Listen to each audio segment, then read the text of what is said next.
शरीर को स्थिर कर लीजिए। दोनों हाथ गोद में। गायत्री महामंत्र की शक्ति को धारण करेंगे हृदय स्थान पर। ओम भूर्भुवः स्वः तत्सवितुर्वरेण्यं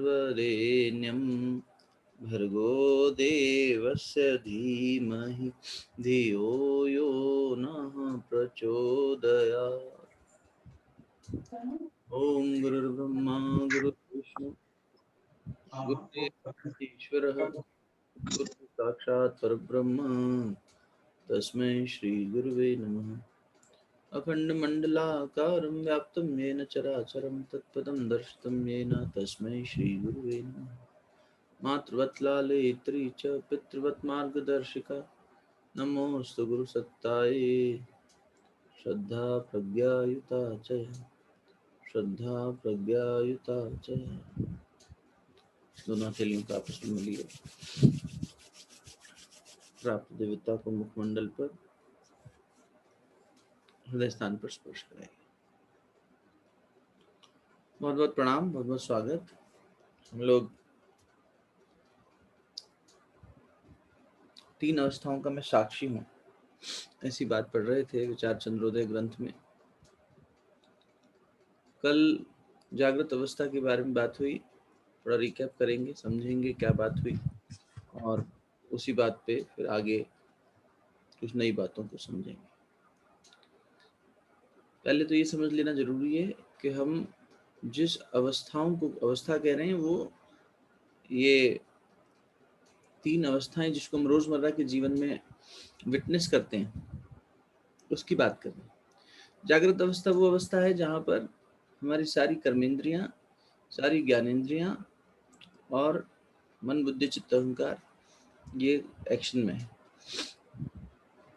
और ये सब जागृत हैं। ये सब इसमें भी हमने देखा कि 3-3 के कॉम्बिनेशंस बने थे, त्रिपुटी बनी थी। हर एक का एक अधिदेव है, एक अधिभूत है और एक अध्यात्म है।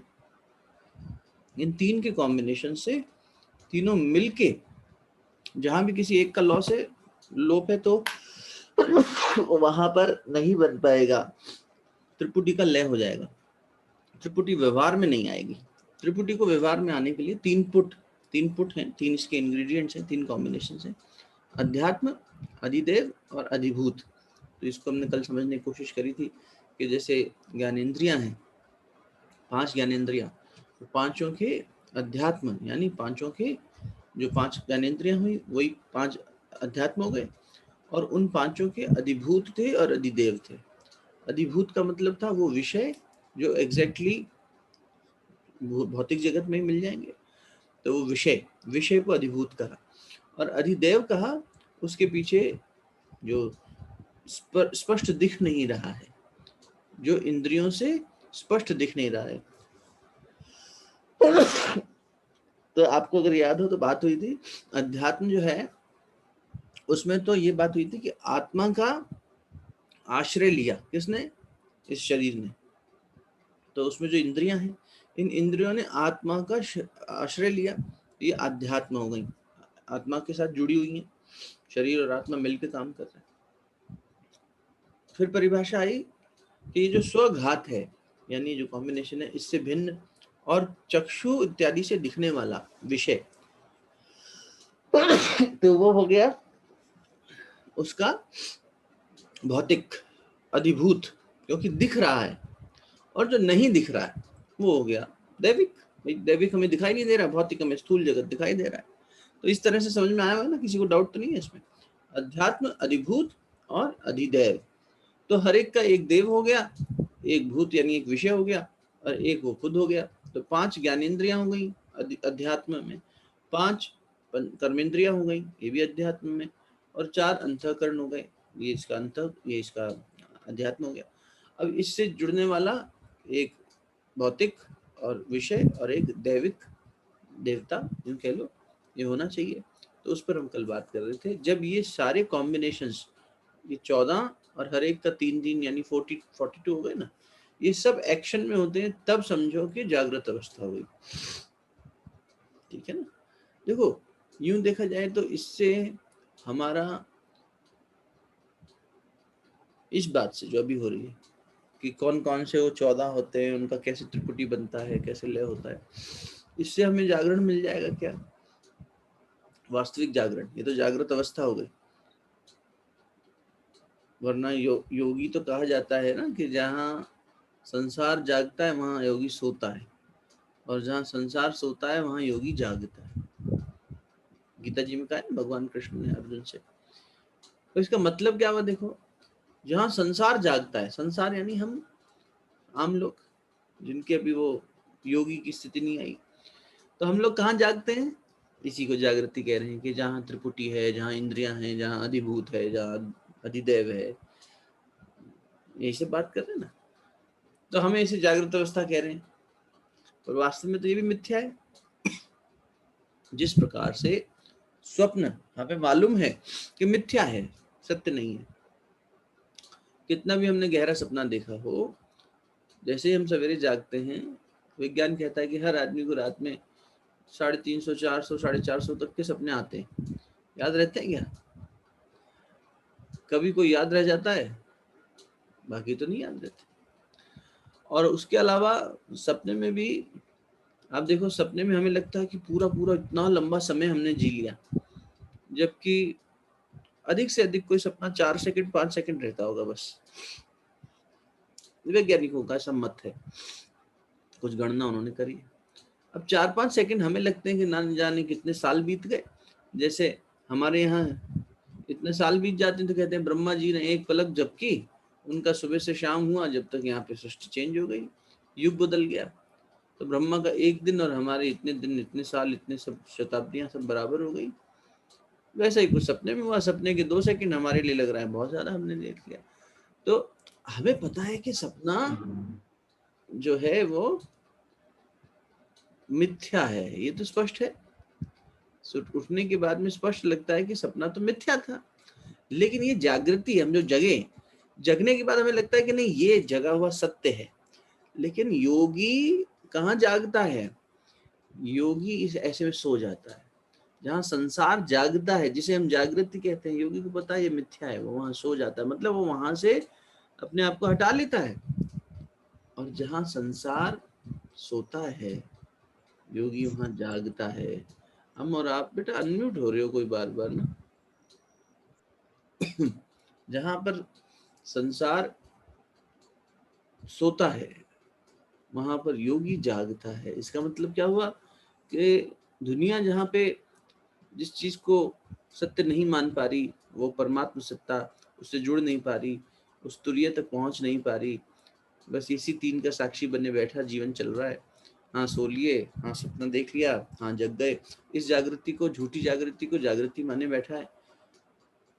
तो यहाँ से वो विमुख हो जाता है योगी, और जहाँ संसार नहीं पहुंच पाता वहाँ योगी जागता है।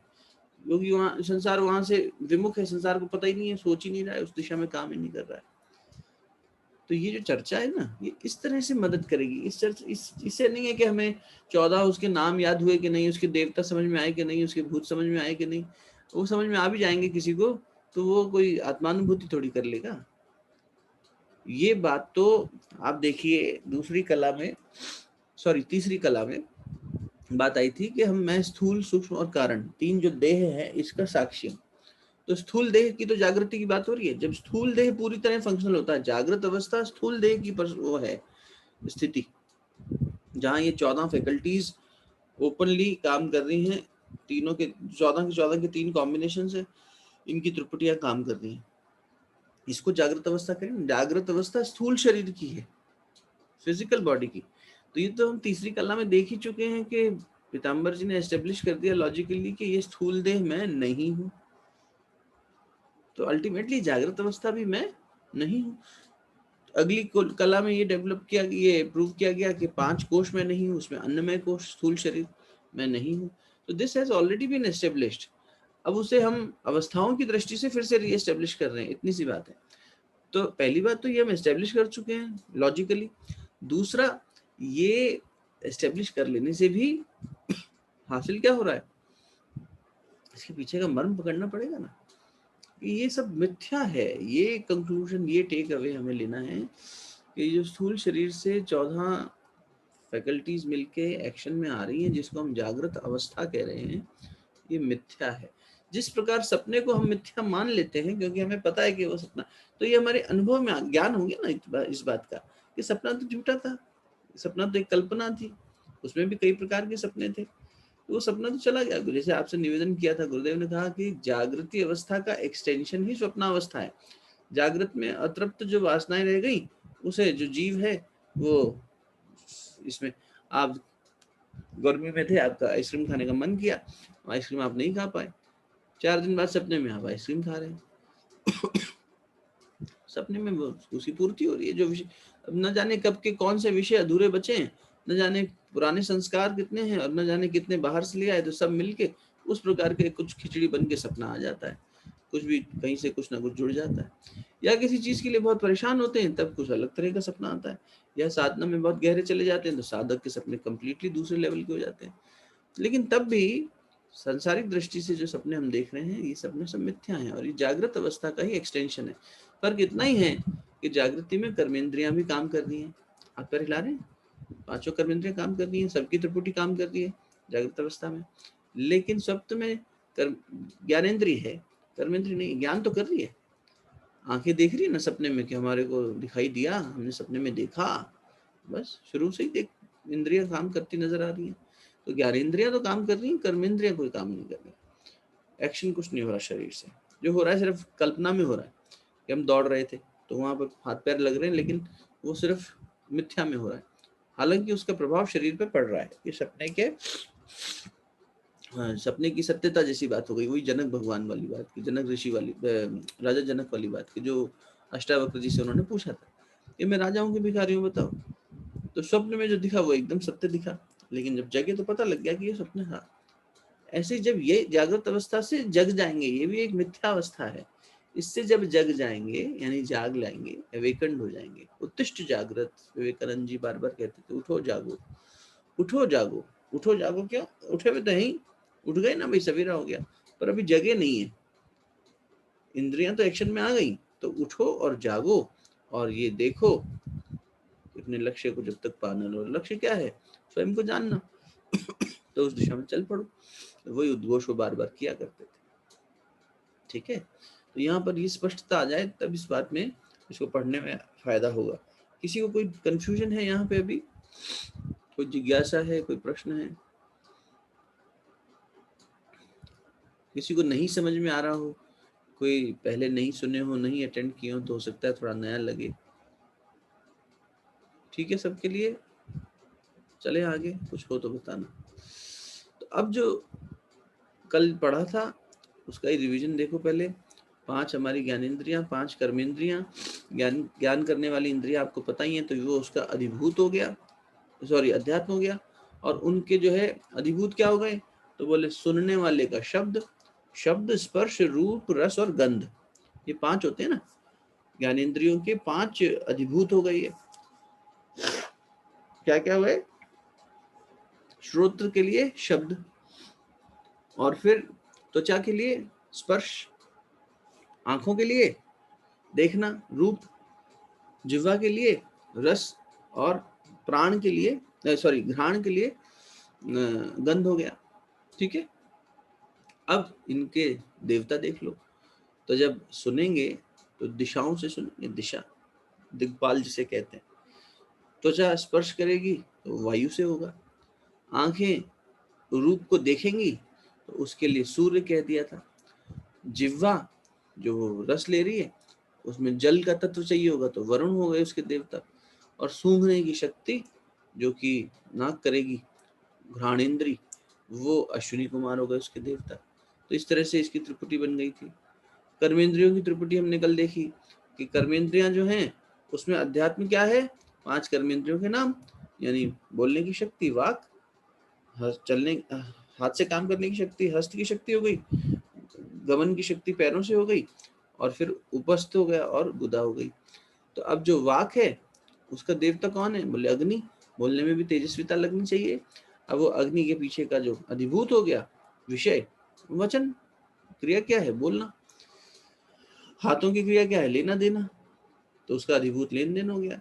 पैरों की क्रिया क्या है? चलना फिरना, तो उसका लेन देन, उसका अधिभूत चल गमन हो गया, चलना फिरना कर रहे हैं। फिर एक से रतिभोग हो रहा है और एक से मल त्याग हो रहा है।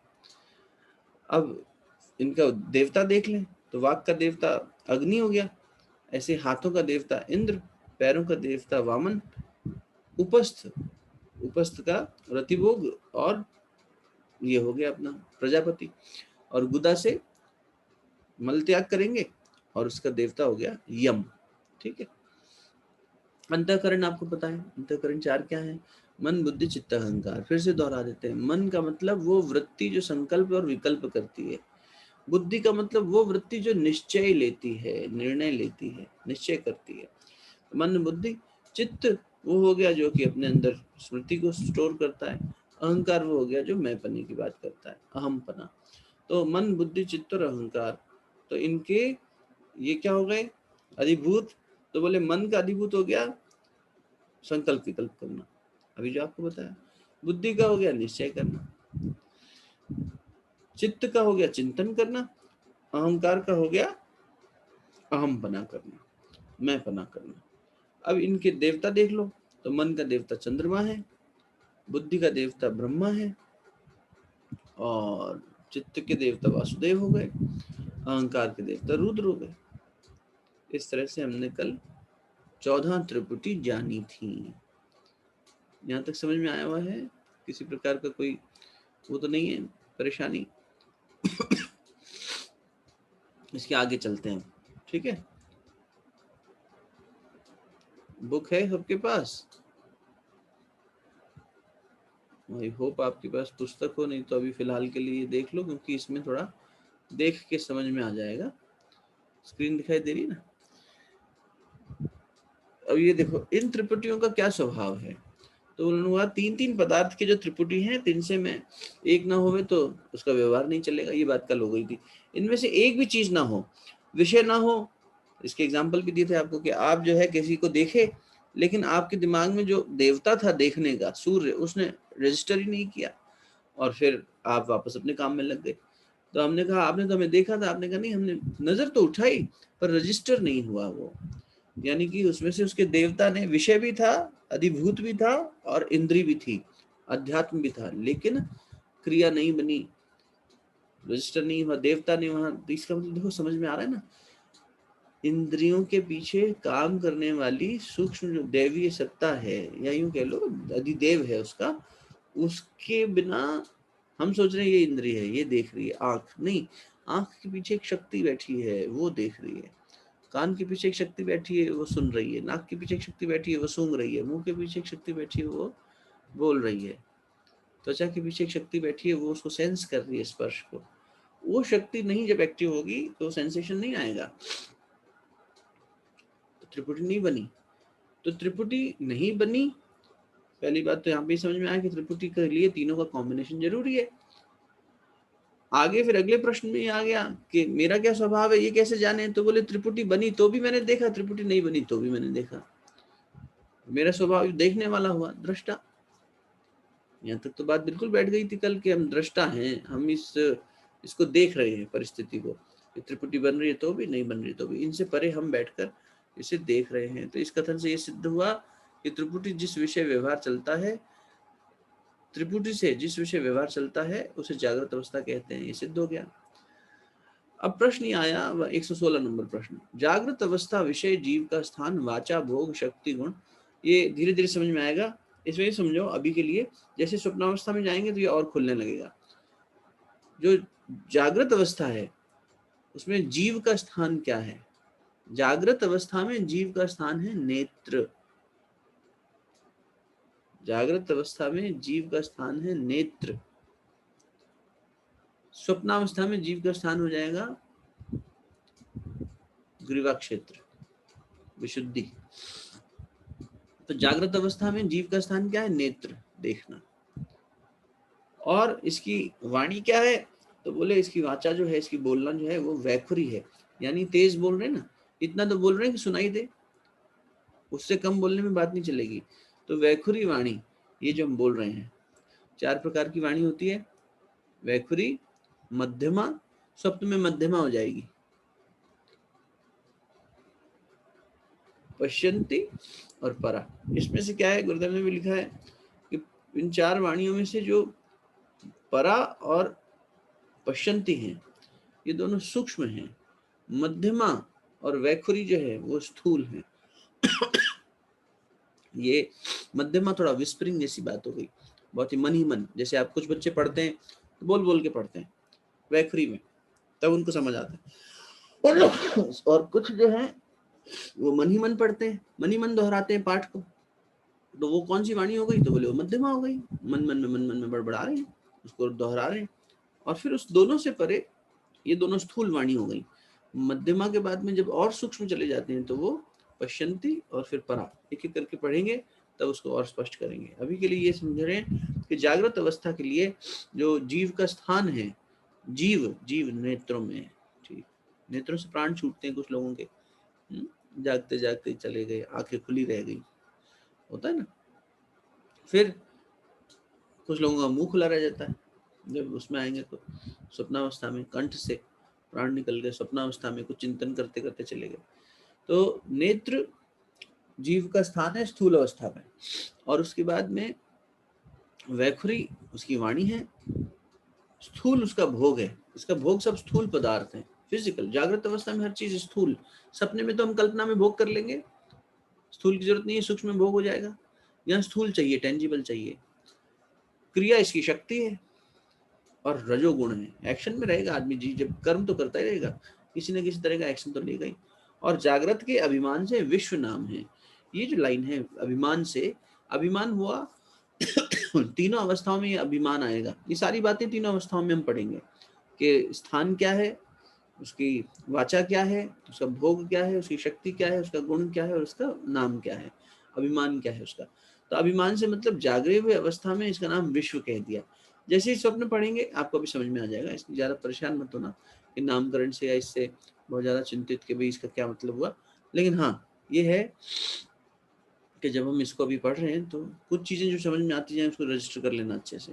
नेत्र हमारा स्थान है जब हम जागृत अवस्था में हैं। जीव नेत्र सबसे ज्यादा यहीं से संसार का भोग कर रहा है, सबसे ज्यादा संसार का भोग कर रहा है। अच्छाई बुराई सब यहीं से प्रवेश करती है। गुरुदेव ने कहा बुराई हमारे जीवन में आंखों से प्रवेश करती है बेटा, तुम जो देखते हो फिर रजिस्टर हो जाता है, फिर वहीं से ये प्रकाश है, सब दिख रहा है इससे। नेत्र सबसे ज्यादा सक्रिय इंद्रिय है, सब कुछ ले लेती है। भोग तो इंसान बाद में करता है उस चीज का, पहले नेत्र से देखता है, फिर उसको कल्पना जगत में ले जाता है, अपने विचारों में ले जाता है। बाकी आपको समझ में आई क्या, बोलने का केंद्र वाणी हो गई, वो पश्यंती हो गई, सॉरी वैखरी हो गई, और स्थूल उसका भोग हो गया, स्थूल भोग कर रहा है। क्रिया शक्ति रजोगुण, क्रियाशील रहेगा, रजोगुणी हो गया, अभिमान हो गया विश्व, उसका नाम दे दिया विश्व। जागृत अवस्था के कहने से क्या सिद्ध हुआ, ये जागृत अवस्था कहने से सिद्ध क्या भया, इससे यही सिद्ध भया कि भाई मैं इसका साक्षी हूँ, मैं इससे न्यारा हूँ। जैसे इसको जानने वाला घट साक्षी से न्याय, इससे न्यारा हूँ, तो मैं ये नहीं हूँ, ये स्थित हो गया। इसमें कोई प्रश्न अभी तक? स्वप्नावस्था पढ़ें थोड़ी सी, थोड़ा सा और स्पष्टता आ जाएगी। स्वप्नावस्था का मैं साक्षी हूँ। स्वप्नावस्था सो क्या है, तो बोले जागृत अवस्था विषय जो पदार्थ देखे होवे, सुने होवे, भोगे होवे, तिनका संस्कार बाल के 1000वें भाग, एक बाल के, एक बालक अपना जो हेयर है इसके 1000 माइक्रोन्स में चले गए, इसका 1000वां हिस्सा, उतनी जैसी बारीक हिता नामक नाड़ी जो कंठ विषय है, इस कंठ में इतनी बारीक एक नाड़ी है, ईड़ा पिंगला सुषुम्ना बोलते ना, वैसे 10 प्रमुख नाड़ियों में से हिता नाड़ी आती है। 3 प्रमुख नाड़ियां हम यूजुअली नाम जानते हैं, बट 10 प्रमुख नाड़ियां हैं 72,000 में से। जैसे चक्रों में से 7 प्रमुख चक्रों को पढ़ते हैं ना, ऐसे 10 नाड़ियों के उल्लेख आता है। तो 10 नाड़ियों में हिता नाड़ी भी एक है। अब उसका देखो स्वरूप कितना छोटा है कि एक बाल का 1000वां हिस्सा, इतनी बारीक है वो, इतनी सूक्ष्म है वो। तो इतनी बारीक हिता नामक नाड़ी जो कंठ विषय है, तिस विषय रहता है, वहां पर वो स्वप्न रहता है, वो विषय जो हमने भोग किया जैसे यूं समझो कि चित्त में हमारे संस्कार छुपे हैं, ये बात तो पता है। तो मन के आधार पर जब बात करते हैं तो ये कहते हैं कि सबकॉन्शियस माइंड में सारी मेमोरीज छुपी हुई है। ऐसे ही ये कह रहे हैं जागृत अवस्था में जिन चीजों को देखा, सुना, भोग किया, वो सारी चीजों को हिता नामक नाड़ी की अंदर वो रह जाती है, मेमोरी उसकी, वो विषय वहां रहता है, तिस विषय रहता है। तिससे निद्रा काल में 5 विषय आदि पदार्थ और तिनका ज्ञान उपजता है। इसलिए जब सो जाते हैं तो इस नाड़ी से वो ज्ञान फिर से उपज जाता है। तिन से जिस विषय व्यवहार होवे वो स्वप्नावस्था है। अब उन विषयों का जब वापस जागरण हुआ, मतलब हम तो सो गए थे पर विषय यहाँ से फिर उठे तो फिर स्वप्नावस्था बन गई। वो जो व्यवहार बना उसे स्वप्नावस्था कहते हैं। इसलिए याद करिए जब पंचकोश के बारे में बात कर रहे थे तो यहाँ बात आते ही बार बार ये हो रहा था कि इसे जितना ज्यादा आकाश तत्व को, विशुद्धि चक्र को जितना खोलेंगे उतना ज्यादा अध्यात्म मार्ग पर आगे बढ़ेंगे, है ना। तो जितना खोलेंगे का मतलब क्या हुआ, यही कि आत्मविस्तार आकाश की तरह, पहली चीज। और दूसरा जो हमारा ये स्वप्नावस्था है, इससे परे चले जाएंगे। स्वप्न जो है हमारे ये जिसमें, यानी इसमें जो छुपे हुए स्वप्न किससे पैदा हो रहे हैं, संस्कारों से पैदा हो रहे हैं। संस्कार क्षय होने लग जाएंगे, हिता नामक ग्रंथि खुल जाएगी, वो नाड़ी जो है वो बिल्कुल खुल जाएगी। तो स्वप्नावस्था इसको कहते हैं। तो इसलिए यहाँ पर कार्य करने के लिए बहुत कहा जाता है, जालंधर बंद लगाना, खेचरी मुद्रा लगाना, इन सबसे काफी आराम मिल जाता है। और इससे जो हमारा ये बाहर का क्लटर है ना, इस सबसे आराम मिल जाता है। इतना सारा सबने इकट्ठा कर रखा है सब कॉन्शियस के अंदर, वो खुलने लग जाता है। तो उनमें उन क्रियाओं का ज्यादा प्रयोग किया जाता है। तो ये स्वप्नावस्था हुई। स्वप्नावस्था क्या हुई, जागृत में भोगे हुए पदार्थों को जिनका संस्कार बाल के 1000वें भाग जितनी बारीक हिता नाड़ी के अंदर छुपा हुआ है, जब जीव सोता है तो इसमें निद्रा काल में ये 5 विषय फिर से जागृत हो जाते हैं। और जागृत होने से जो ज्ञान उपजता है और जो व्यवहार बनता है उसे स्वप्नावस्था कहते हैं। ठीक। तो प्रश्न अब अगला ये आता है कि स्वप्नावस्था विषय जीव का स्थान वाचा, भोग, शक्ति, गुण और स्वप्न के अभिमान से इस जीव का नाम क्या है। जो अभी पढ़े ना हमने वही बात आ जाएगी अब यहाँ पर, कि इसमें कंठ स्थान है।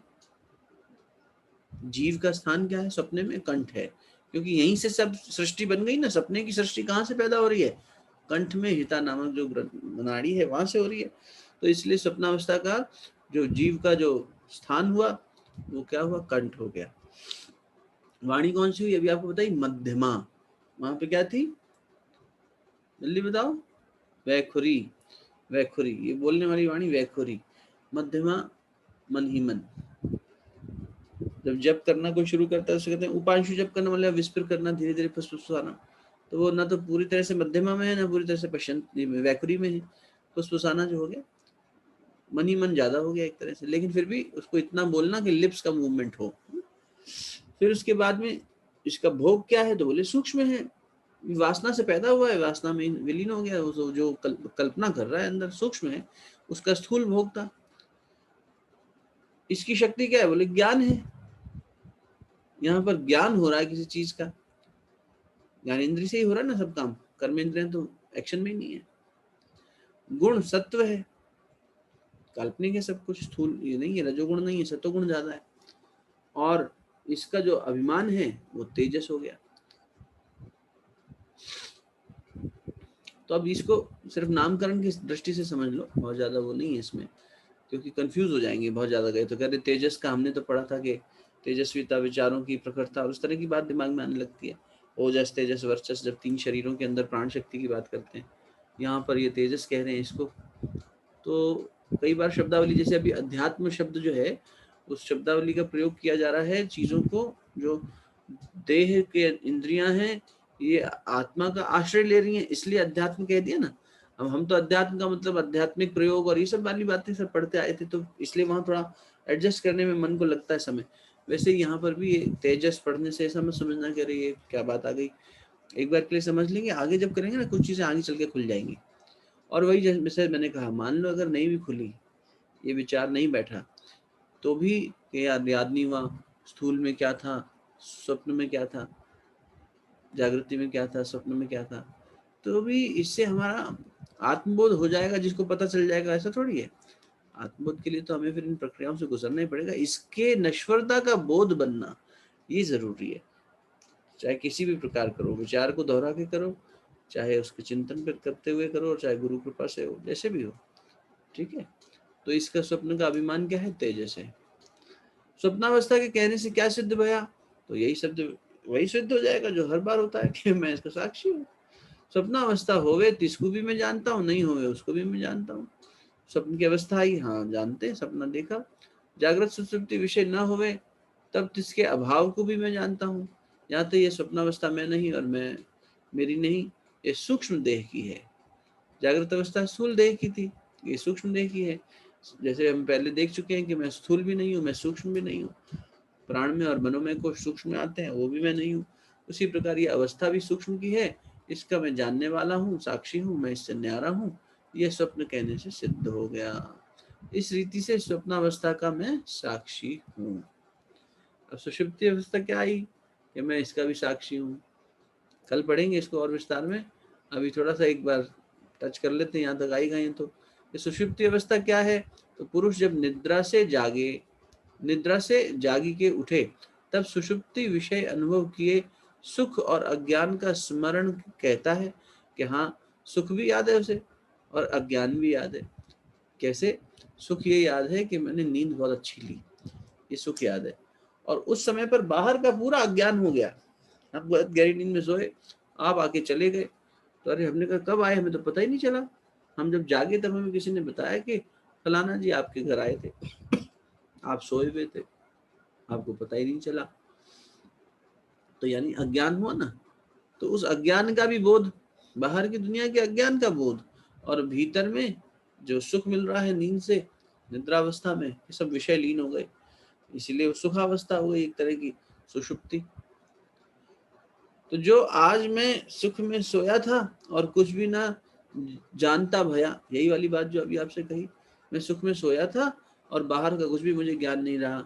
यह सुख और ज्ञान का प्रकाश साक्षी चेतन रूप अनुभव से जिस विषय होवे है, ऐसी जो बुद्धि की विलय अवस्था है, उसे सुषुप्ति कहते हैं। यहाँ बुद्धि का भी विलय हो गया।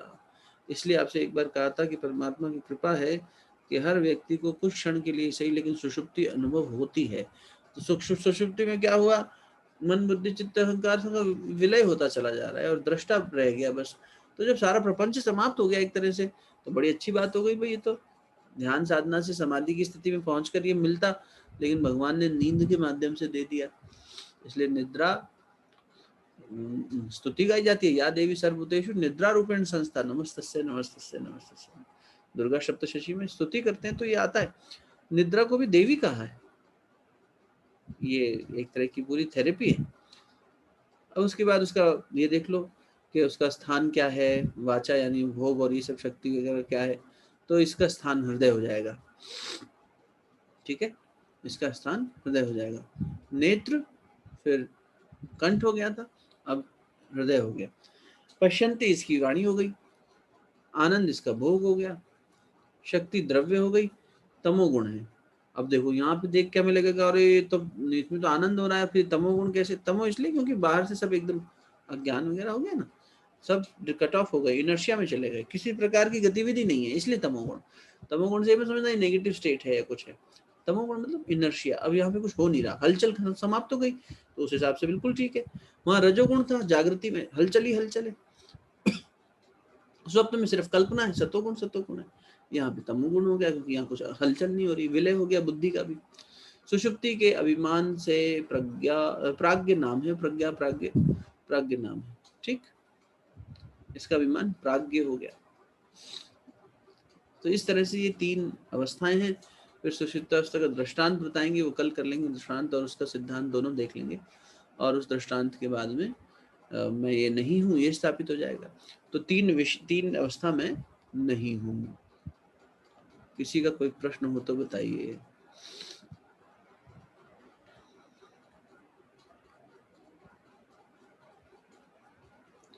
मैं तीनों अवस्थाओं का साक्षी हूँ, देखने वाला हूँ।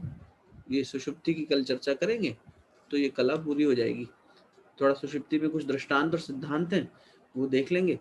मेरे ख्याल 2-3 तरह के दृष्टांत दिए, उनको समझने का प्रयास करके फिर ये समझ में आया कि भाई मैं साक्षी हूँ इनका, देखने वाला हूँ, ये अलग-अलग अवस्थाएँ हैं, मैं इनका भोग कर रहा हूँ, देख रहा हूँ। अब ये अगली कला में फिर बात आएगी कि जो प्रपंच है ये सब मिथ्या है।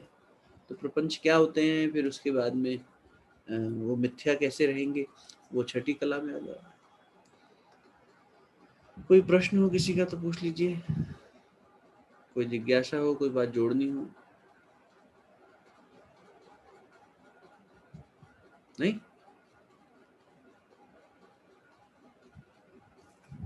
नहीं है तो फिर बहुत बहुत शुभकामनाएं, शांति पाठ करते हैं। आप लोग चिंतन मनन रखिए इस बात का, और अवस्थाओं को भी हम गहराई से देखने का प्रयास करें। जागृति अवस्था को तो हम गहराई से देख ही सकते हैं, क्योंकि हम जगे हैं तो इस बात का बोध कर सकते हैं बार बार कि ये मेरी अवस्था नहीं है, ये शरीर की अवस्था है, स्थूल देह की अवस्था है, मेरी अवस्था नहीं है।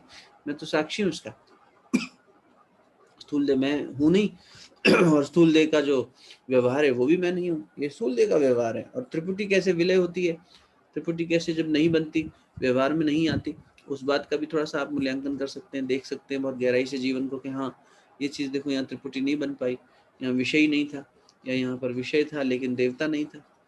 इंद्री तो थी, फंक्शनल है इसलिए वो तो रहेगी, लेकिन उसने जो है देवता ने एक्शन नहीं लिया।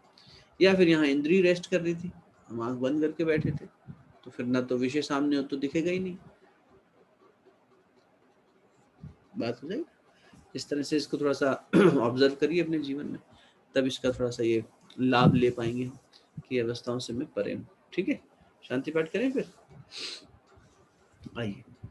ओम देव शांति अंतरिक्ष गं शांति, पृथ्वी शांतिरापः शांतिरौषधयः शांति, वनस्पतयः शांतिर्विश्वे देवाः शांतिर्ब्रह्म शांतिः, सर्वगं शांतिः शांतिरेव शांतिः, सा मा शांतिरेधि। ओम शांतिः शांतिः शांतिः, सर्वारिष्ट सुशांतिर्भवतु। दोनों चलिए आपस में मिलिए, प्राप्त हुई देवता को मुखमंडल पर, हृदय स्थान पर स्पर्श करें। बहुत बहुत धन्यवाद, कल मिलते हैं फिर आगे की स्वाध्याय। प्रणाम।